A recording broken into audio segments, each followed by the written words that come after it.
17장에서 음녀.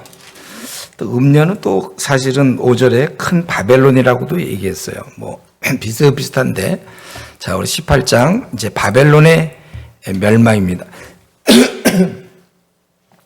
사실 이 당시에 바벨론은 벌써 오래전에 멸망당한 나라잖아요. 원래 바벨론, 그죠? 바벨론, 또 이제 뭐 메데 파사, 그다음에 그리스, 이따 로마 이런 식으로 되니까 지금 오래전 얘기지만 이 바벨론이라는 것은 이제 결국 상징하는 거죠. 대표적인 거예요. 그런. 자, 18장 1절. 이후에 다른 천사가 하늘에서 내려오는 것을 보니 큰 권세를 가졌는데 그의 영광으로 땅이 환해졌다. 천사가 나타나는 땅이 환해졌어요. 천사가 외치기를 바벨론이 무너졌다. 그래서 귀신의 처소와 각종 더러운 영이 모이는 곳과 각종 더럽고 가증한 새들이 모이는 곳이 되었다. 황폐했다는 거죠. 황폐. 그리고 그 음행의 진노의 포도주로 말미암아 만국이 무너졌으며, 그러니까 결국 바벨론에 의해서 그 영향으로 만국이 물들었다는 것이죠. 그래서 땅의 왕들, 땅의 상인들 다 음행과 사치로 치부하였도다. 그렇게 살아왔다는 것입니다. 그래서 바벨론이라는 것은 흐름상 하나님을 대적하는 그런 것들, 그런 삶이나 그런 힘, 하여튼 하나님을 대적하는 모든 거가 되겠고, 그들은 바벨론은 근데 자기만 그런 게 아니라 그 음행의 진노의 포도주로 말미암아 만국이 무너졌다. 이렇게 결국은 만국을 미혹했단 말이에요. 자기들만 죄질 뿐만 아니라 왕들과 땅의 상인들을 음행과 사치로 살도록 함께 죄짓게 만들었다는 것입니다. 그러니까 아까 살펴본 음녀가 하나님을 대항하는 어떤 권력으로 볼 수 있다면 18장에서 바벨론은 어떤 세상적인 어떤 삶, 그 악, 뭐 이런 거라고 볼 수 있겠어요. 여러분, 우리 복음이 계속해서 퍼져나가는 것처럼, 복음이 일하는 것처럼 죄악도 일합니다. 그래서 주변을 물들여요. 저 여러분이 가만히 있으면 안 되는 이유가 이 악이 자꾸 퍼진단 말이에요. 점점 안 좋은 것이 퍼져요.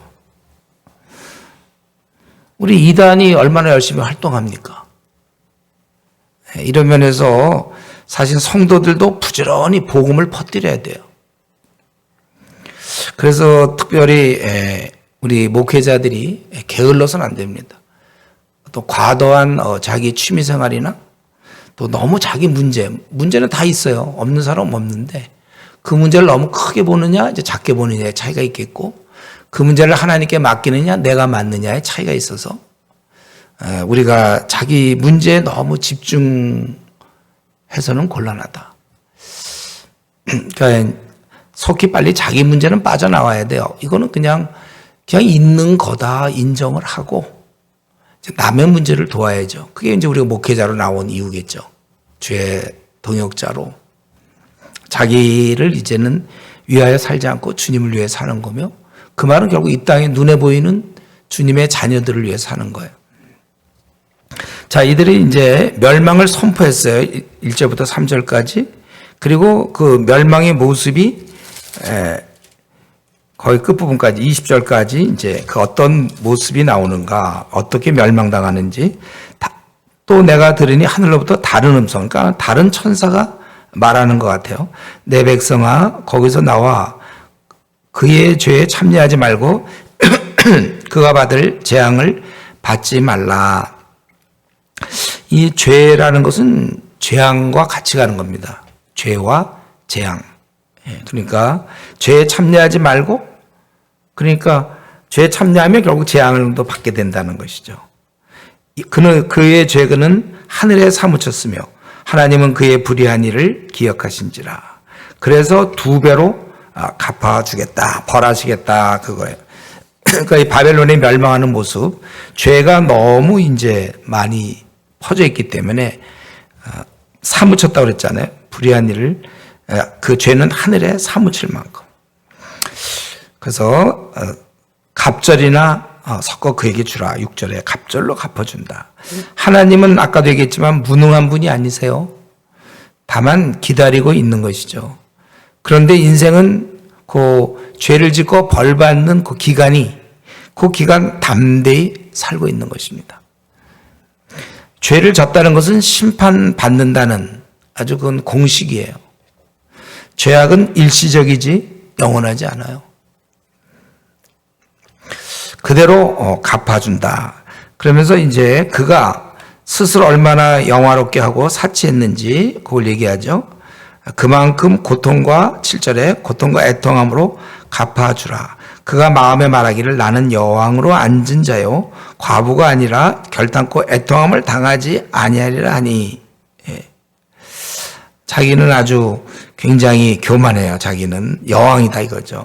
그런데 하루 동안에 그 재앙들이 이르리니 곧 사망과 애통함과 흉년이라. 그가 또한 불에 살라지리니 그를 심판하시는 주 하나님은 강하신 자매라. 그는 굉장히 자기가 여왕, 아주 모든 것에 힘을 갖고 있다고 얘기했지만 하나님은 더 강하다는 것이죠. 그를 심판하시는 그분은 더 강해서 사망과 애통과 흉년이 이루어진다. 그리고 나서 9절부터 시작해서 거기 세 부류가 나오는데 첫 번째는 왕들. 이제 그 바벨론과 함께 지냈던 왕들. 우리로 이제 지금 해석해 본다면 어떤 세상의 악과 물들어 있었던 그 왕들이라고 볼 수 있는데 그와 함께 음행하고 사치하던 땅의 왕들이 그가 불타는 연기를 보고 그 이제 나라가 망한 거죠. 불타버렸으니까. 가슴을 치며 울고 그의 고통을 무서워하여 자기들도 사실 당할 수 있으니까 멀리 서서 이르되 화이또다 화이또다 큰 성 견고한 성 바벨론이여 한 시간에 내 심판이 이르렀다 하리로다. 그들이 그걸 보면서 무서워하면서 그렇게 고백하고 있고 또 땅의 상인들 이게 다 이제 죄를 졌던 좀 대표하는 거예요. 그러니까 그 당시 그러니까 지도자급 사람들 또 상인들 아주 뭐 굉장히 대다수겠죠. 그를 위하여 울고 애통하는 것은 다시 그들의 상품을 사는 자가 없습니다. 이제는 상품을 살 사람도 없는 거죠. 그 상품은 금과 은과 이들이 이제 울고 불고 하면서 자기들의 그 상품을 살 자가 없어져요. 그 거대한 나라들이 다 망해버렸으니까 이 상인들은 슬퍼하는 거예요. 그러면서 이 상품은 주로 금과 은과 주로 보석류, 의류, 그릇, 향료, 포도주, 기름, 짐승들 그리고 13절 마지막에 나오는 사람의 영혼. 그러니까 이게 다만 이게 그러니까 지금 물질적인 것만 얘기한다는 게 아닌 걸 알 수 있죠. 사람의 영혼도 진짜 이러한 죄값에 의해서 움직여지는 이제 그런 것이죠. 그리고 이들도 또 고통을 무서워하는 거예요. 그걸 보면서. 그런 14절에 보면 바벨론아 내 영혼이 탐하던 과일이 내게서 떠났으니 맛있는 것들과 빛난 것들이 다 없어졌으니 사람들이 결코 이것들을 다시 보지 못하리라. 다 망했으니까 바벨론으로 말미암아 치부한 이 상품의 상인들이 그의 고통을 무서워하고 자기들도 이제 이런 일을 당할 수 있으니까 서서 울고 애통해 화있도다. 그 부가 한 시간에 망하였도다. 그렇기 때문에 사실은 자기들도 망할 것을 두려워하고 있는 것입니다. 그리고 이제 세 번째로는 거기 지금 왕이 했고 상인들이 있고 세 번째는 바다. 아마 그 당시에 굉장한 어떤 무역 같은 걸 생각할 수 있겠죠. 선장과 각처를 다니는 성객들과 선원들과 바다에서 일하는 자들이 멀리 서서 보고 이런 성이 그동안 어디 있었느냐. 그러면서 울면서 티끌을 자기 머리에 뿌리고 울며 애통하며 이게 한 시간 안에 다 망했다. 반면에 20절 하늘의 성도들, 사도들, 선지자들은 즐거워하라. 하나님께서 너희를 위하여 그에게 심판을 행하였음이라 하더라. 그러니까 여기 20절까지 결국 바벨론이 멸망당하고 그와 연합되어 있던 왕들, 상인들, 바다에 있던 사람들 다 그랬다는 것입니다. 근데 여기 보면 그들은 다 두려워했다고 그러죠. 근데 회개는 없어요. 두려움은 있지만 회개는 없어요. 이들은 다 바벨론의 그러한 것을 함께 누리고 사치를 즐기고 영화를 누렸던 사람들입니다. 근데 한순간에 망하고 그리고 의인과 순교자들은 이 하나님의 공의로운 심판이 있기 때문에 이들은 즐거워하는 것입니다. 그러면서 21절, 24절은 이 한 힘센 천사가 큰 맷돌을 같은 돌을 들어 바다에 던져 이르되, 이거는 이제 확실한 멸망, 바벨론의 확실한 멸망을 이제 후기 비슷하게 넣어주는 거예요. 큰 성 바벨론이여 이같이 비참하게 던져 결코 다시 보이지 아니하리로다. 큰 맷돌 같은 돌을 들어 바다에 던졌다는 것은 그 맷돌이 다시 떠오르지 않는 거거든요. 그러니까 바벨론이 확실히 비참하게 던져져 결코 다시 보이지 않는다. 완전히 망했다는 것입니다. 그러면서 하는 얘기를 검은 것 하는 자와 풍류하는 자의 퉁소 부는 자와 나팔 부는 자들의 소리가 결코 다시 내 안에 들리지 아니하며, 음악이 끝났어. 음악이 사실 즐거움을 주는 건데 이 음악이 들리지 않고, 또 세공업자 뭔가를 만들고 뭐 이게 다 보이지 않냐고 맷돌 소리가 들리지 않는다. 뭐 음식을 먹을 이유가 없어요. 음식과 관련된 만들 것도 없고 완전히 망했으니까 등불도 없고 결혼도 없다. 그리고 내 복술로 만국이 미혹되었고 내 상인들은 사실은 다 이렇게 땅의 왕족이었다. 그만큼 누리고 있었는데, 그리고 24절 너희 곡들이 결국 선지자들, 성도들, 순교자들 죽였다. 그거예요. 한쪽은 누렸고 그 복술로 만국이 미혹되어서 누렸고 한쪽은 죽었다는 것입니다. 그래서 요 18장에서는 바벨론, 세상적인 악, 세상의 이런 어떤 삶, 이런 것들이 멸망당한다는 것입니다. 하나님을 대적하던 모든 것들이 이렇게 망하고 재앙 중에 멸망당하고, 그와 함께 연합하고 세상을 따르던 자들도 다 함께 멸망한다는 것입니다. 결국 세상 사람들은 호의호식을 목표로 살아요. 잘 먹고 잘 사는 것. 오늘날도 지금 막 부동산 문제 막 얘기 나오잖아요.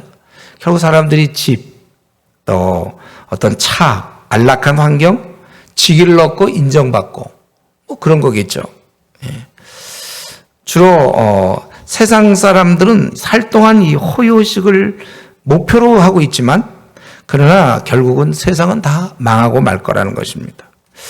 그렇기 때문에 분명히 우리 믿는 자들은 이러한 좀 허무한 세상에, 또 세속적인 세상에 우리 마음을 빼앗겨서는 안 돼요. 우리 성경에도 보면 어느 걸 중히 여기고 하나는 경히 여기고, 그러니까 주를 우리가 중히 여기고 재물을 경히 여겨야 되는데, 우리 주님도 중히 여기면서 재물도 중히 여기는 그런 경우가 참 많죠. 우리는 경히 여겨라. 하나를 귀하게 여기고 하나를 경히 여겨라. 우리가 이게 영성이에요. 우리 사실은 이거 다 파멸당할 겁니다. 그렇기 때문에 우리는 어떻게든지 이 세상에서 빠져나올 생각을 해야 돼. 불의호에서 빠져나와야지. 이 틈에 들어가서 똑같이 돈 벌고 또 잘 먹고 잘 살려고 그렇게 하고 있다면 그럼 우리가 결국 함께 멸망당할 수밖에 없는 거예요. 세상과 어울리면 안 됩니다. 만약에 배가 바다에 파손된다면 어떻게든지 그 배에서 빨리 빠져나와야지. 거기서 아무리 좋은 음식을 주고 또 1등석 제공하고 좋은 경치를 구경시키는 아주 그런 그 뭐라 그래요? 아주 유람선 말이죠. 호의호식할 수 있는 그런 유람선이라 할지라도 배가 파손될 게 확실하면 빨리 구조선을 타야 되는 거예요. 세상은 그렇게 되어 있습니다. 그런데 우리도 같이 머리를 뒤밀고 여기서 집장만 잘 먹고 잘 항상 이런데 인정받는 거, 이런 식으로 우리가 살면 안 되고, 우리는 확실히 누가 보더라도 아무것 갖고 있지 않아도 우리는 행복한 자며, 확실히 이 세상을 별로 소망하고 있지 않음을 주위 사람들이 알 정도가 돼야 됩니다. 우리의 말하는 데서, 우리의 삶에서 우리는 이러한 세상적인 것들, 이러한 세속적인 것들을 자꾸 우리가 빼어내야 되고, 그러기 위해서는 계속 말씀을 계속 우리 안에 흘려보내야 이 세상적인 것이 다 빠져나가는 거예요. 여러분, 우리는 이런 면에서 또 아까도 얘기한 것처럼 참 감사해요. 우리가 이런 바벨론에 속하지 않고 주님께 속해서 멸망당할 그 흐름에 따르지 않는다는 거 참 감사한데, 근데 지금 뭐가 문제입니까? 우리에게는 우리 주변의 대다수가 바벨론에 속해 있다는 것이죠. 우리나라에서 지금 뭐 그리스도인이 한 600만, 700만 된다면 지금 거의 뭐 3,900만, 거의 4천만 명 가깝게 주님을 모르고 지금 바벨론에 속해 있단 말이죠. 이런 면에서 이 사실을 확실히 세상 끝을 알고 있는 자라면 우리가 이거 발벗고 나서야 되고 이들을 도와줘야 돼요. 그들과 내가 함께 어울려 죄를 짓지 않는다. 성도들 중에 그런 생각하는 사람도 꽤 있는 것 같은데 그걸로 끝나면 아니고, 그래서 그들을 우리가 도와줘야죠. 죄 짓지 않게 하고 바벨론에서 나올 수 있도록. 지금 21세기 현재 우리나라에서는 이런 죄악에 물들지 않는 것도 굉장히 큰일이에요. 가치관이 달라서 잘 먹고 잘 살면서 빠져나오고 못 먹고 못 살 수 있고, 뭐 좋은 대학 못 나올 수도 있고, 외모가 없을 수도 있고, 뭐 가난할 수 있고, 앞날 별로 보장이 안 될 수 있고, 얼마든지 그럴 수 있어도 자족하면서 또 여기에 별로 의미를 안 두고 뭐 내 인생 이 생망, 뭐 이번 생망 이런 소리 안 하고 뭐 이거야 삶인데요. 그냥 우리가 사실은 세상에 물들지 않고 경건하게 사는 것, 세속화되지 않은 것, 이것도 굉장히 큰 일입니다.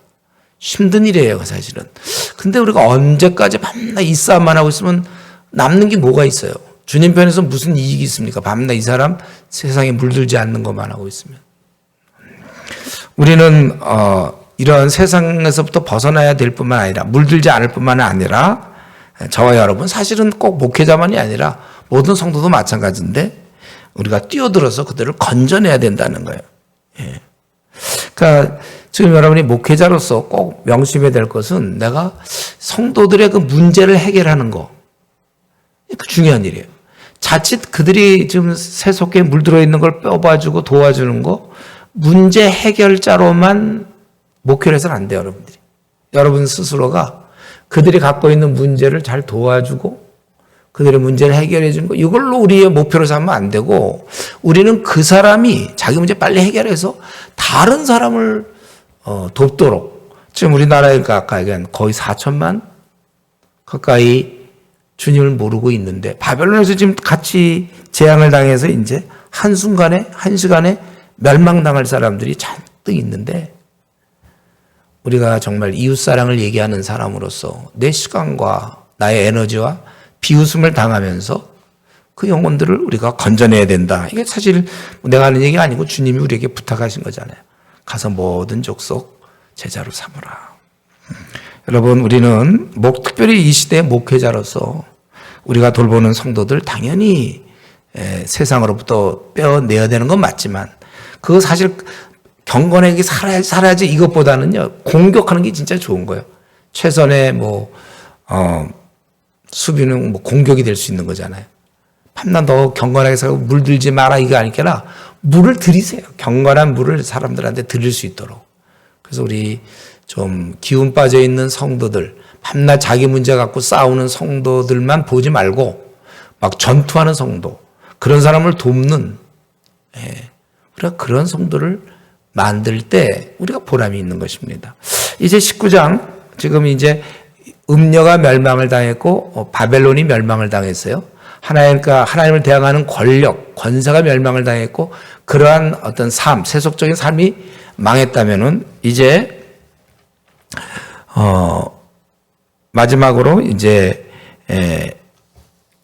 그 짐승들, 그것에 대한 그 배경이 되는 이제 그것에 대한 멸망을 얘기하는데, 근데 한참 이제 우리가 하나님께 감사하고 있어요. 여기서 보면 이 일 후에 내가 들으니 하늘의 허다한 무리의 큰 음성 같은 것이 이르되 할렐루야. 여러분, 이 할렐루야를 좀 처음 보죠? 신약에서는 여기만 나와요. 할렐루야가 여기 4번. 할렐루야, 여호와를 찬양하라, 그거잖아요. 지금 인들을 멸망당하는 걸 보면서 찬양하는 거예요. 구원과 영광과 능력이 우리 하나님께 있도다. 그의 심판은 참되고 의로운지라. 특별히 이 불의를 좀 많이 얘기하면서 참되고 의롭다는 거예요. 음행으로 땅을 더럽게 한 큰 음녀를 심판하사 자기 종들의 피를 그 음녀의 손에 갚으셨도다. 이렇게 이제 얘기하니까 아까 그 17장 6절에서 그 증인들의 피를 이 여자가 막 마시고 그러지 않았습니까? 음녀가. 이제 그거에 대한 얘기예요. 그리고 두 번째 할렐루야 하니 그 연기가 세세토록 올라가니라. 그 느낌이 뭐냐면 한 번으로 찬양이 흡족하지 않은. 그래서 또 할렐루야. 연기가 세세토록 올라간다는 거, 그 의미는 우리는 정확히 몰라가요. 다만 혹시 바벨론 연기인가? 이 멸망당해서 그건지 우리는 잘 모르지만은 하여튼에 한 번으로 끝나지 않는 할렐루야, 두 번째 할렐루야, 그리고 세 번째 할렐루야가 있어요. 또 24장로와 네 생물이 엎드려 이 보좌 우리 4장에서 했죠. 보좌에 앉으신 이 우리 하나님 옆에 있는 24장로, 신구약의 성도를 대표하는, 교회를 대표하는 24장로와 네 생물이 엎드려 보좌에 앉으신 하나님께 경배하리되 아멘 할렐루야 하니 보좌에서 음성이 나서 이르시되 하나님의 종들 곧 그를 경외하는 너희들아 작은 자나 큰 자나 다 우리 하나님께 찬송하라. 지금 보니까 계속해서 할렐루야, 그분을 찬양하라, 이제 계속 그렇게 얘기하고 또 보좌에서 음성이 날 때 찬송하라 그렇게 얘기하고 있어요. 여러분 우리가 뭐 성도들끼리 통화하다도 할렐루야 막 이러죠. 우리 처음 만나서 우리 이제 신대원 들어가면 그 학교 가면 이거 굉장히 많이 들어. 할렐루야 막 우리 만날 때마다 막 할렐루야. 여러분 근데 이 언제 어느 때나 감사할 만큼 이렇게 준비된 마음이 있어서 우리가 할렐루야 이렇게 그런 감격이 있습니까? 항상 그분을 찬양하라. 늘 그냥 좋으니까. 우리는 그러한 영성을 유지해야 돼요. 항상 우리가 좀 들떠 있어야 돼. 들떠. 제가 우리의 주님 만난 이후로 남은 생은 항상 우리가 잔치해야 된다. 잔치하는 삶. 즐거워해야 되고 행복해야 되고 평강. 그렇지 않으면 뭐 괜히 만날게요. 만나기 전에도 뭐 불안하고 그랬는데 만나고 나서도 불안하면 그게 무슨 주님의 의미가 있습니까? 주께서 우리를 구속해 주시고. 그러니까 기쁘고 평안을 우리가 누려야죠. 그래서 제가 생각할 때 우리는 지금 이 찬양의 음성을 듣게 되는데 우리에게도 이런 늘 이렇게 찬양하고자 하는 마음, 영성. 저는 이러한 것이 제가 이제 제 사역을 이제 40년 이렇게 했잖아요. 하면서 그런 걸 좀 느껴요. 어떤 때는 너무 지쳐서 영적인 일 남을 돌보고 상담하고 설교 준비하고 모임하다 보면 나는 주님을 찬양할 막 그런 에너지가 없어요. 그래서 요즘 이제 제가 돌아보면서 좀 잘못했다. 내가 주의 일을 할 때 어쩔 수 없이 그러는 경우도 물론 있지만 저는 거의 1년 내내 그런 상태를 유지했던 것 같아요. 그래서 막 얼굴도 붓고 항상 저도 피곤하고 지난번 얘기했죠. 제가 주일날 설교하려면 일부 예배 들어가려면 벌써 하루를 다 보낸 것 같은. 그래서 피곤해갖고 이러고 있다. 겨우겨우 일부 설교 끝나고 그다음에 자고, 제 방에서 이제 소파에서 자고 일어나서 2부 예배하고 그런 상태에서 뭐 이렇게 막 에너지가 나오겠습니까? 그러니까 조금 그런 면에 있어서 좀 우리 여러 목회자한테 좀 부탁하고 싶은 것은 항상 찬양할 수 있는 그런 영성을 유지하는 범위 내에서 거기까지 일하면 좋겠어요. 나는 너무나 지친 나머지 찬양도 못하는 그건 아닌 것 같아요. 물론 그런 날이 있어요. 예를 들면 뭐 수련회 같은 거 막 할 때 잠도 못 자고 막 운영할 때가 물론 있어요. 그러나 평상시에는 늘 좀 그분을 찬양하면서 이렇게 언제든지 튀어나오는 할렐루야 좋잖아요. 이렇게 찬양하고 날 구속하셨으니까 얼마나 좋습니까? 저는 요즘 이제 조금 쉬면서 성경을 좀 많이 읽게 되더라고요. 설교 준비를 위한 게 아니라 정말 성경을 그냥 제가 은혜 받으려고 많이 보게 되고 또 기도도 좀 더 빈번하게 하게 되고. 세상 사람들은 울어야 되고 비통해야 되지만 성도는 찬양하고 기쁨, 이게 어울리는 거예요. 우리에게 어울리는 것은 항상 기쁨, 찬양. 그 긍정적 뭐 이런 것이 우리에게 어울려. 상황은 아주 안 좋죠. 엉망이죠, 상황은. 그 가운데서 이제 기뻐하는 거. 여기 이제 우리의 능력. 빌립보서 우리 4장에서 제가 자세히 했죠. 그리고 이제 이렇게 하니까 또 허다한 거기 또 내가 들으니 6절에 허다한 무리의 음성과도 같고 많은 물소리와 도 같고 큰 우레소리와도 같은 소리로 이르되 할렐루야 주 네 번째 할렐루야 나오네. 주 우리 하나님 곧 전능하신 이가 통치하시도다. 우리가 즐거워하고 크게 기뻐하며 그에게 영광을 돌리세. 어린 양의 혼인 기약이 이르렀고 그의 아내가 자신을 준비하였으므로 그에게 빛나고 깨끗한 세마포옷을 입도록 허락하셨으니 이 세마포옷은 성도들의 옳은 행실을 하더라. 또 이제는 아까는 그 24장로 내생물 뭐 이렇게 했는데 허다한 무리의 음성 같고 많은 물소리 같고 큰 우레소리 같은 소리가 들리는데 할렐루야 주 우리 하나님 곧 전능하신 이가 통치하신다. 앞에서는 구원에 대해서 감격을 했죠. 또 공의의 심판에 대해서 그 2절에 보면 또 공의의 심판에 대해서 할렐루야 했어요. 그리고 지금은 왜 할렐루야냐? 그분이 통치하시기 때문에. 그분이 통치하시더라. 그분은 독재를 안 하시잖아요. 또 그분이 통치할 때는 억울한 일이 없어요. 마음에 상처가 없고 착취와 멸시와 왜곡과 오해가 없습니다. 그분이 다스려 주신다면. 그러니까 사실은 그분이 다스리기 때문에 우리는 즐거워하고 크게 기뻐하는 거예요. 그분이 다스리지 않고 대신 인간이 나타나니까 어느 공동체나 힘든 것이죠. 직장 가면 직장에서 상관이 다스리니까, 또 가정에서는 때로 부족한 가장이 또 이끌어가니까, 때로 교회에서는 또 목회자가, 담임 목사가 또 완전하지 않은 채 또 이끌어 나가니까 다 마찬가지예요. 이런 건 주님만이 나서야 된다는 거예요. 그럴 때 즐거워하고 영광을 돌리자. 마치 결혼같이럼. 그에게 빛나고 8절에 깨끗한 세마포옷을 입도록 허락하셨으니, 그는 이 세마포옷은 성도들의 옳은 행실이라. 여기서 옳은 행실이라는 것은 어떤 그런 훌륭한 삶, 그것보다는 그 2절의 흐름상 참되고 의로운 그분 앞에, 심판이 의롭기 때문에 그 의로움으로 우리가 번역할 수 있어요. 그분의 옳은 세마포옷은 성도들의 의로운 삶이다. 그렇게. 우리가 이제 여기 보니까 그 어린 양의 혼인 기약이 이뤘고 그의 아내가 자신을 준비하였으므로 세마포옷을 입었다. 유대인들은 먼저 정혼을 하고 그 다음에 아내가 준비를 합니다. 그래서 때가 차면 신랑이 자기 집에 데려와서 잔치를 하는 거예요. 우리는 이미 자기가 아내라는 것은 이미 이제 결혼을 염두에 두고 있는 거예요.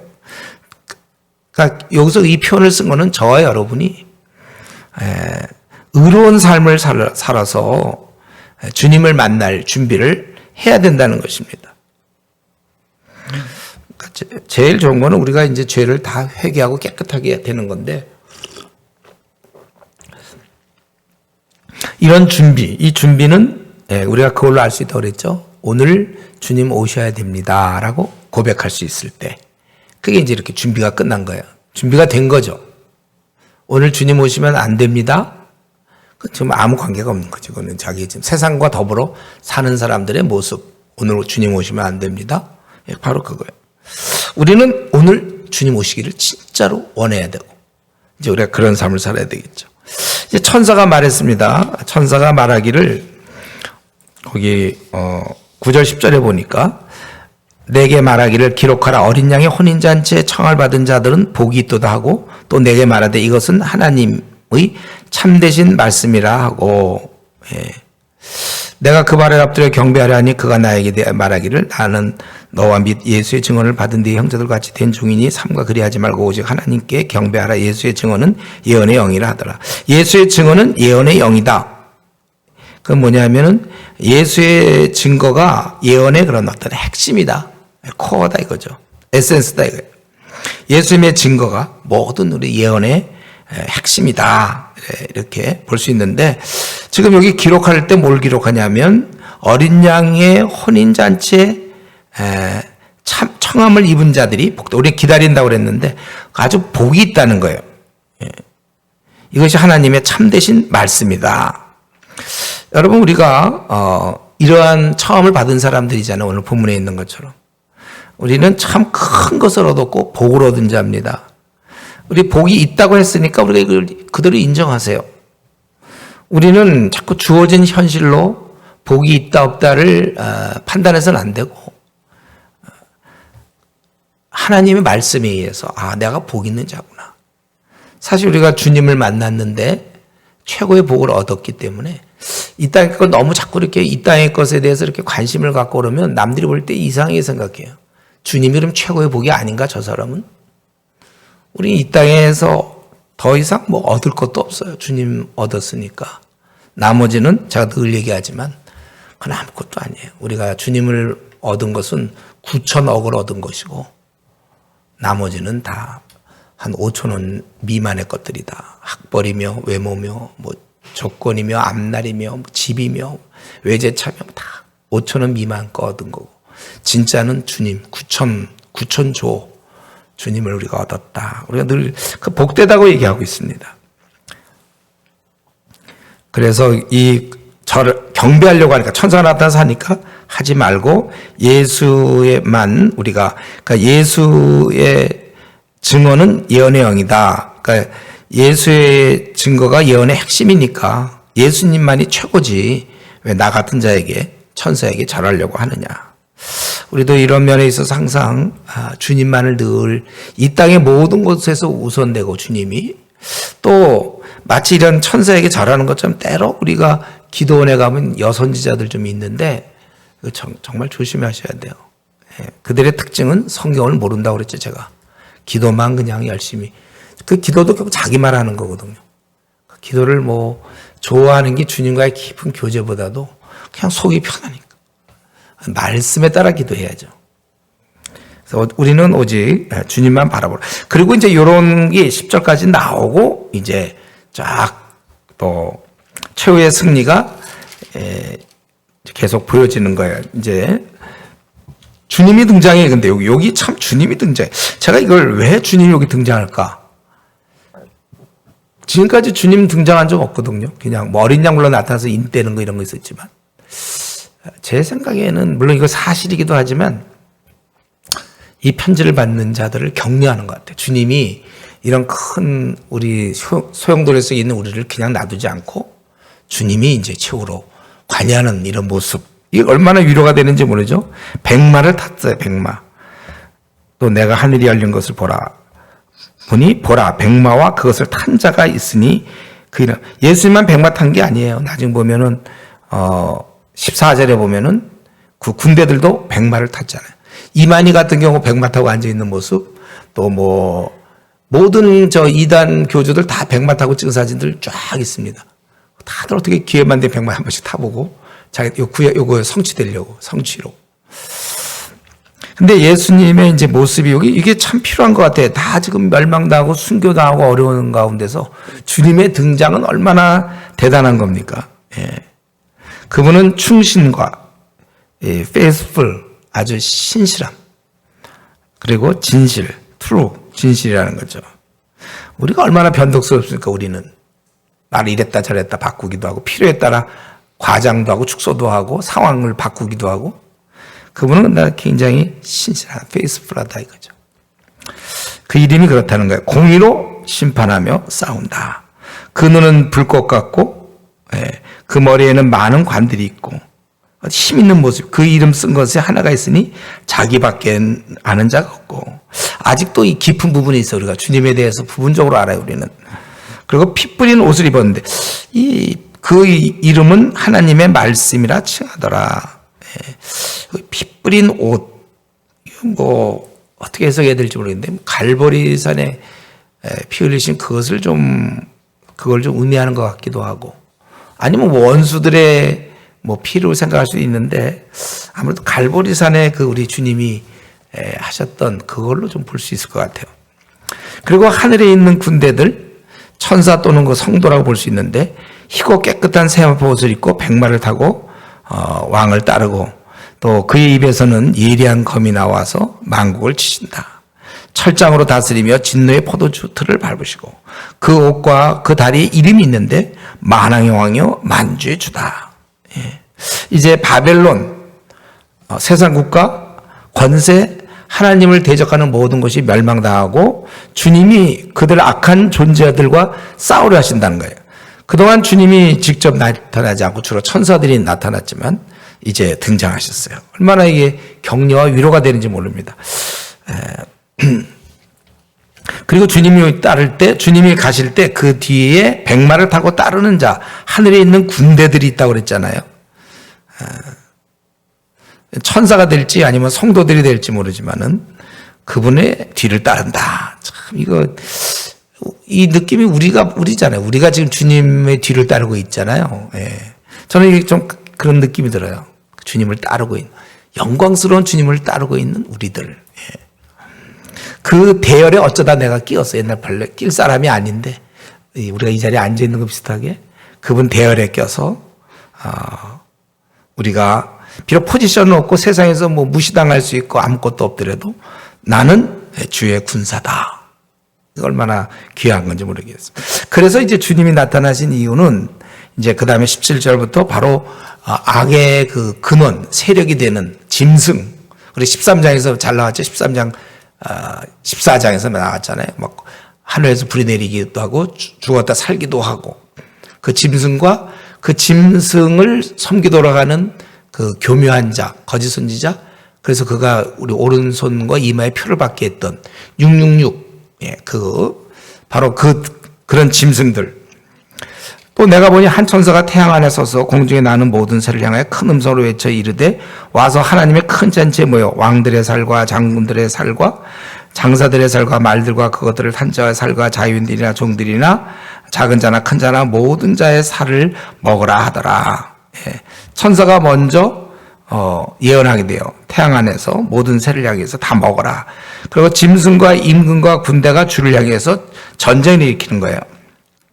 19절에 또 내가 보매 그 짐승과 땅의 임금들과 그들의 군대들이 모여 그 말탄 자와 그의 군대와 더불어 전쟁을 일으키다가 짐승이 그러니까 바로 잡히는 것이죠. 짐승이 잡히고 그 앞에서 표적을 행하던 거짓 선지자도 함께 잡혔으니 이들은 우리 13장 14장에서 보여주던 13장에서 보여주던 그런 짐승과 그거 같아요.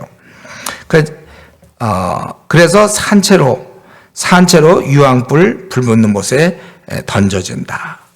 그리고 그 나머지는 주의 입으로 나오는 검의 죽음을 타고 모든 새가 그의 살로 배를 채운다. 그러니까 주님과 싸워 이길 자는 이 땅에 아무도 없다는 것입니다. 온 세계도 없고 악한 영들은 우리 그 13장 그 부분에서는 666으로 하고 끝났잖아요.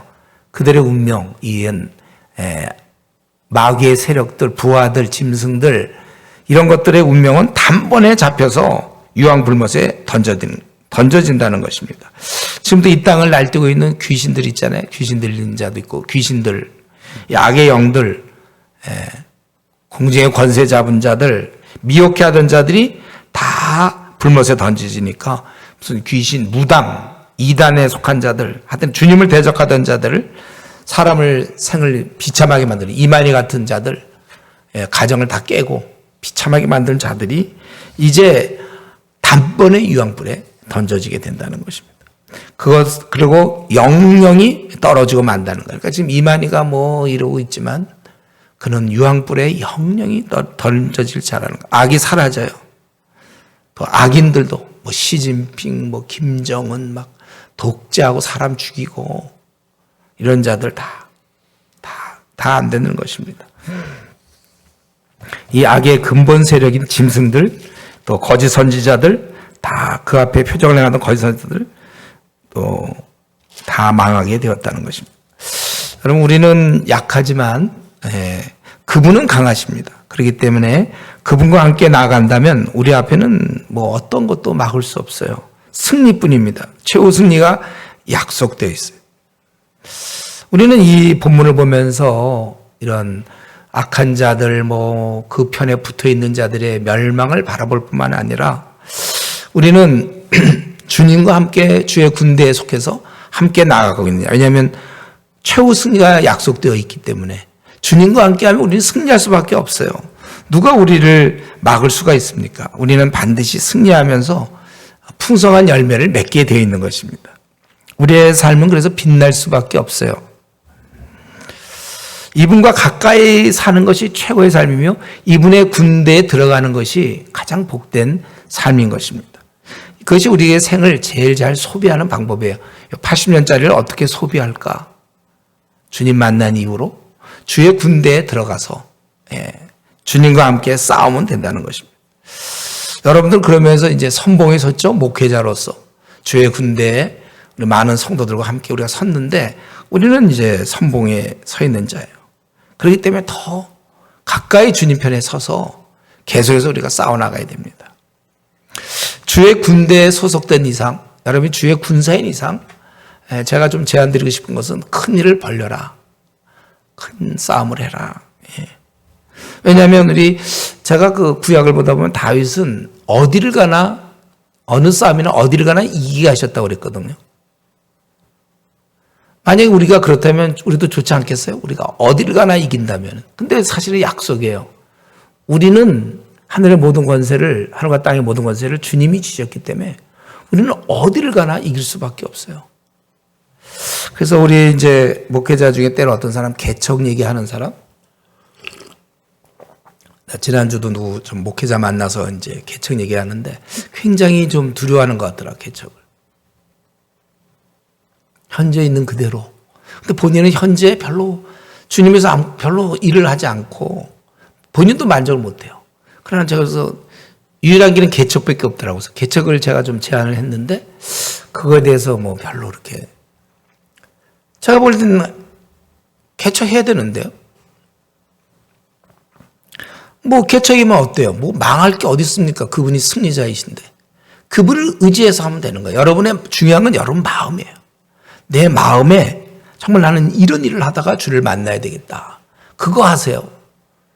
물론 이제 하나님께 맡기지만 계획 같은 건 치밀히 세워야 되고 할 수 있는 만큼 노력은 해야 되겠지만 이 땅에 뭐가 우리에게 두렵습니까? 이 땅에 두려운 게 진짜 있나요? 내가 어떤 걸 한번 해보겠다. 주님을 위해서 주의 군대를 생각하면서 이거는 이 싸움을 해야 될 거라면 여러분 두려워하지 마세요. 주님을 대장으로 모시고 우리가 기도하잖아요. 지금 이 장면이 저는 그런 게 확 느껴져요. 주님 앞에서 우리가 계속 전진해서 악한 것들을 물리쳐 나가고 어디를 가나 이기게 하시는 그 주님의 능력, 그걸 의지해서 여러분이 만약에 나는 정말 개척을 해야 되겠다. 아니면 나는 무슨 고아원을 나는 꼭 해야 되겠다. 아니면 나는 무슨 어떤 선교 동아리를 만들어서 싸워야 되겠다. 나는 뭔가 이렇게 해보겠다. 근데 각자 마음에 소원하는 바가 있지 않습니까? 현실의 벽이 높다고 그래서 포기하지 마시고 두려워하지 마시고 지금 지금 거의 말세 중에 말세. 언제 주님 오실지 몰라요, 사실은. 그래서 늘 기회일 때 다음에 할게요. 이 말 제가 좀 참 마음이 아프다고 제가 다음에 할게요. 다음이 없을 수도 있거든요. 주님 오시면 끝나는 건데요. 언제 오실지 모르는 그런 좀 긴박함을 느끼면서 여러분이 처음에 마음에 꼭 원하는 거 있다면 현실을 좀 너무 현실에 지지 말고 승리하신 주님을 생각해서 여러분들 좀 크게 일을 벌리세요. 지금 우리나라 이 지금 6만 개 교회, 7만 개 교회를 위해서 일하시고 우리나라에 거의 4천만 명 가까이 되는 불신자들을 어떻게 할 것이며 중국 대륙의 15억을 어떻게 바꿔야 될지 좀 여러분이 해야 될 일이 뭐예요? 좀 우리 승리하신 좀 주님의 그 군대답게 좀 스케일도 좀 그래야지. 우리가 사실은 직장으로 일을 하는 겁니까? 내 생 다 드렸는데 두려워할 거 없어요. 하나님을 의지해서 여러분들 한번 좀 세게 나가시고 하나님 의지해서 과감하게 좀 큰 목표를 가지고 할 수 있는 대로 더 큰 우리 로마서에서 했나요? 로마서 15장에서 했죠. 바울 사도가 고린도 지방에서 할 일이 없다. 그 일 많은 곳에서 할 일이 없다. 그러고서 자기는 세계를 향해서 나가는 이제 이런 모습 극대화시키는 지금 일꾼이 많이 부족하기 때문에 여러분들이 두 몫, 세 몫을 담당하고 더 많은 일을 감당하면서 이 승리하신 주님을 따라서 최후 승리를 믿고 전투하시기를 바랍니다. 기도하겠습니다. 하나님 아버지, 오늘 또 말씀을 보면서 우리가 얼마나 귀한 축복을 받았는가 다시 한번 느끼게 됩니다. 그리스도의 그 귀하신 은혜로 말미암아 구속함을 받아 저희가 죄 용서받고 하나님의 이렇게 자녀가 되어 영원한 천국의 길을 가게 하심 생각할 때마다 또 이렇게 감격하고 또 감사를 드립니다. 아버지 하나님, 우리가 귀한 은혜 받았사오니 일생 빚진 자로 살게 하여 주시고 악하고 음란하며 음녀와 같고 바벨론과 같은 이 땅에 우리가 마음을 빼앗기지 말게 하시고 잘 먹고 잘 사는 것이 최고인 양 살고 있는 이 수많은 사람들 틈에 껴서 거기에 영향받지 말게 하여 주시고 오히려 우리는 이 선한 복음적 영향을 끼치며 갈 수 있게 하여 주시옵소서.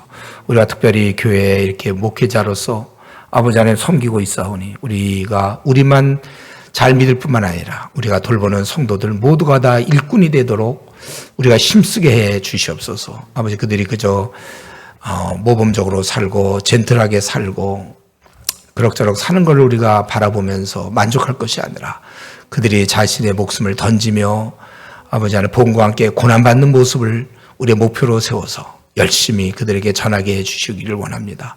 우리가 문제 해결자로 나서지 않게 하여 주시옵시고 정말 사람 낚는 어부로서의 그러한 삶을 살 수 있도록 돕는 저희가 되게 하여 주시옵소서. 아버지 하나님의 악은 계속 팽창해 나가고 많은 자들에게 영향을 끼치고 있는데 우리 복음이 계속 영향을 끼칠 수 있게 도와주시옵시고 우리가 이 영의 주의 군사로 주의 군대로 아버지 하나님 소집을 받았사오니 바라옵기는 정말 용감하게 싸우게 하여 주시고 혁혁한 공로를 드러낼 수 있도록 은혜 주셔서 왕이신 주님께 칭찬 듣는 저희들 되게 하여 주시옵소서. 할 일 많이 있사오니 일꾼은 적사오니 우리가 많은 사람의 몫을 감당하고 깨어있게 하시고 근신하게 해 주시옵소서. 최후 승리를 허락하심을 감사하고 우리를 사랑하시는 예수님 이름으로 기도드리옵나이다. 아멘.